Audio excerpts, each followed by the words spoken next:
दोस्तों, यहूदी दुनिया की कदीम तरीन अक़वाम में से एक है जो आज भी मौजूद है, और हिटलर दुनिया का वो पहला हुक्मरान नहीं जिसने इन्हें सफाई हस्ती से मुकम्मल तौर पर मिटा देने की कोशिश की हो, बल्कि फ़राइन मिस्र समेत रूमी जनरल टाइटस और बाबुल के बादशाह बख्त नसर ने भी इस कौम पर दायरे हयात तंग करने की हर मुमकिन कोशिश की। मगर अल्लाह ताला ने हर मर्तबा इस कौम में अपने बरगजीदा नबी और नेक बंदे भेजकर इस कौम को अजाब से छुटकारा दिलाया। लेकिन इस कौम ने अजाब टल जाने के बाद कभी भी अपने परवरदिगार की फरमाबरदारी नहीं की। अल्लाह के भेजे हुए अंबिया अलैहिस्सलाम को न सिर्फ जुटलाया बल्कि उनको शहीद कर देने तक से बाज न रहे। आज हम आपके सामने ऐसा ही एक वाकया बयान करेंगे कि जब एक जोरावर बादशाह ने दुनिया में बसने वाले तमाम यहूदियों को कत्ल कर देने का हुक्म जारी किया, लेकिन अल्लाह ताला ने अपनी जबरदस्त हिकमत से न सिर्फ इस कौम को बचाया बल्कि इन्हें इज्जत और सरफराजी भी नसीब की। यहूदी तारीख का ये अहम वाकया बाइबल में दर्ज है। बाइबल के बाब बुक ऑफ अस्तर के मुताबिक 5वीं सदी कबल मसीह के दौरान फारस पर एक अजीमुशान बादशाह हुकूमत करता था जिसका नाम था ज़रक्सीज। ये वही ज़रक्सीज है जो यूनान और स्पार्टा पर की जाने वाली अपने हमलों के सबब खासी शोहरत रखता है, जिसकी सल्तनत की हुदूद हिंदुस्तान से लेकर एथोपिया तक फैली हुई थी। उस वक्त की मालूम दुनिया में कायम तमाम बड़े और मुहज्जब शहर इसकी रियासत में शामिल थे। दुनिया की दीगर कई अक़वाम की मानिंद यहूदी भी इसकी रियाया थे, क्योंकि इससे कबल ज़रक्सीस के नाना सारिस आज़म ने यहूदियों को बादशाह बख्त नसर के कैद से रिहाई दिलाई थी और उन्हें अपना किबला यानी हैकल सुलेमानी दोबारा तामीर करने की इजाज़त भी फराहम की थी। बादशाह ज़रक्सीस को यहूदियों से कोई ज़ाती अनाद न था, बल्कि ये उन्हें अपनी सल्तनत में आबाद दीगर अक़वाम की तरह एक कौम ही समझता था। बादशाह हामान नामी एक शख्स ज़रक्सीस के दरबार से मुंसलिक हुआ जो कौम अमालिका से ताल्लुक़ रखता था। ये वही कौम है जो कौम जालूद के नाम से भी मारूफ है। उस वक्त तक कौम अमालिका और यहूदियों के दरमियान कई जंगें लड़ी जा चुकी थी, इसीलिए कौम बनी इसराइल और अमालिका को अज़ली दुश्मन तस्वर किया जाता था। हामान, जिसे इब्तिदा में फारस के दरबार में एक छोटा सा ओहदा मिला था, वो तरक्की करते करते मुल्क के वज़ीर-ए-आज़म के मनसब तक जा पहुंचा। हामान नामी ये शख्स बादशाह का इस कदर मुकर्रब खास बन गया कि बादशाह इसकी हर बात पर यकीन और इसकी हर मशवरे पर अमल करने लगा। तब हामान ने अपनी नस्लो पुरानी दुश्मनी का बदला लेने का फैसला कर लिया और इसने बादशाह ज़रक्सीस को इसकी सल्तनत में आबाद यहूदियों के खिलाफ और गलाने में कोई कसर ना छोड़ी। इसने बादशाह ज़रक्सीस को मजबूर किया कि वो फारस की सल्तनत में आबाद तमाम यहूदियों के कत्ल के अहकामात जारी कर दे और इस कत्ल आम पर आने वाला खर्च भी हामान खुद अपनी जेब से अदा करेगा। बादशाह ज़रक्सीस अपने वजीर हामान की बातों में आ गया और इसे अपनी अंगूठी उतार कर दे दी, जिसका मतलब था कि वो जैसे चाहे वैसे अहकामात जारी कर सकता है।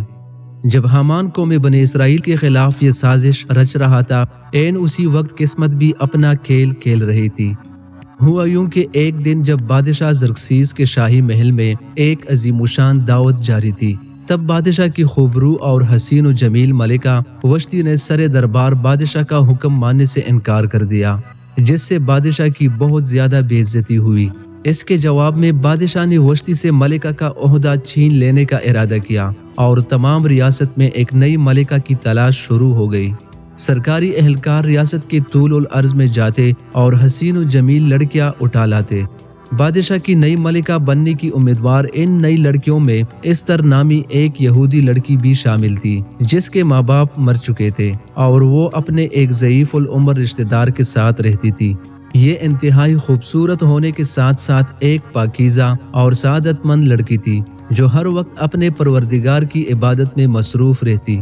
जब फारस के सरकारी ऑफिसरों ने इसका हुस्न व जमाल देखा तो वो इसे भी बादशाह ज़रक्सीस की मलिका की इंतखाब की गरज से शाही महल में ले गए।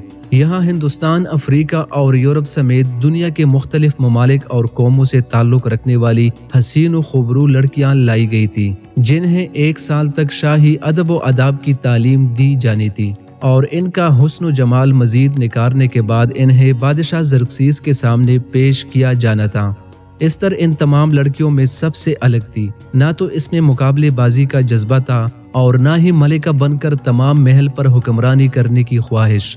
استر کی عبادت گزاری اور پاکیزگی کو دیکھتے ہوئے تمام شاہی آفیسر اس کے گرویدہ ہو گئے۔ جب 1 سال کی تیاریوں کے بعد ان تمام لڑکیوں کو بادشاہ زرکسیس کے سامنے پیش کیا گیا تو اس نے بھی ملکہ عالیہ کے عہدے کے لیے استر کا ہی انتخاب کیا۔ لہٰذا ایک یتیم یہودی لڑکی اس وقت کی سب سے بڑی سلطنت فارس کی ملکہ عالیہ بن بیٹھی۔ جب فارس کے وزیر اعظم حمان نے سلطنت میں بسنے والے تمام یہودیوں کے سر قلم کر دینے کا حکم نامہ جاری کیا، تب تمام یہودیوں میں خوف کی ایک لہر دوڑ گئی، کیونکہ اس وقت کی تمام معلوم دنیا زرکسیس کی بادشاہت میں شامل تھی، چاہے وہ یروشلم ہو یا بابل، یہ سب سلطنت فارس کا حصہ تھے۔ تب استر کے رشتہ دار مردیکی نے یہ پیغام بھیجا کہ وہ اپنی قوم کے افراد بچانے کی خاطر بادشاہ کے سامنے گزارش کرے۔ یہ استر کے لیے سخت امتحان کی گھڑی تھی، کیونکہ بادشاہ اس قدر جاہ و جلال کا مالک تھا کہ بغیر اجازت اس کے سامنے جانا اپنی موت کو دعوت دینے کے مترادف تھا۔ لیکن استر نے اپنی قوم کی خاطر یہ خطرہ مول لیا اور اس کے سامنے جا پہنچی۔ بادشاہ غصہ ہونے کے بجائے اس کے ساتھ نہایت نرم دلی سے پیش آیا۔ تب اس نے بادشاہ کو ضیافت کا پیغام دیا اور اسے کہا کہ وہ اپنے ساتھ وزیر اعظم حمان کو بھی لائے۔ یہ ایک شاندار ضیافت تھی جس سے بادشاہ بہت زیادہ لطف اندوز ہوا۔ دعوت کی آخر میں بادشاہ زرکسیس نے استر سے اس دعوت کا مقصد دریافت کیا۔ تب استر نے کہا کہ وہ بادشاہ سلامت سے اپنی جان بخشوانا چاہتی ہے۔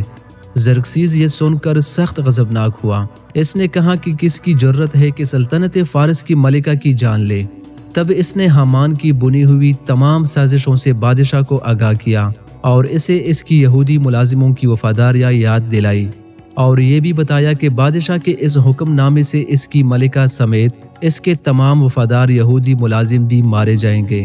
بادشاہ کو یہ بات سن کر سخت غصہ آیا اور وہ ٹھنڈی ہوا کانے کمرے سے باہر نکل آیا، جبکہ دوسری طرف حمان نے اپنی سازشیں بے نقاب دیکھ کر ملکہ فارس استر پر حملہ کر دیا۔ شور و غل سن کر بادشاہ واپس کمرے میں آیا اور حمان کو موت کے گھاٹ اتار دیا، جس کے بعد سلطنت فارس میں رہنے والے تمام یہودیوں کی موت کا حکم نامہ معطل کر دیا گیا۔ یہودی اس واقعے کی یاد میں آج بھی ایک تہوار مناتے ہیں جسے عیدی پوریم کہا جاتا ہے۔ یہ تہوار ہر سال کے آخری ماہ کی 14 تاریخ کو منایا جاتا ہے۔ فارس کی ملکہ استر کو آج بھی یہودیوں میں انتہائی عقیدت و احترام حاصل ہے، کیونکہ اگر یہ نہ ہوتی تو شاید آج بنی اسرائیل کا نام و نشان تک اس دنیا سے مٹ چکا ہوتا۔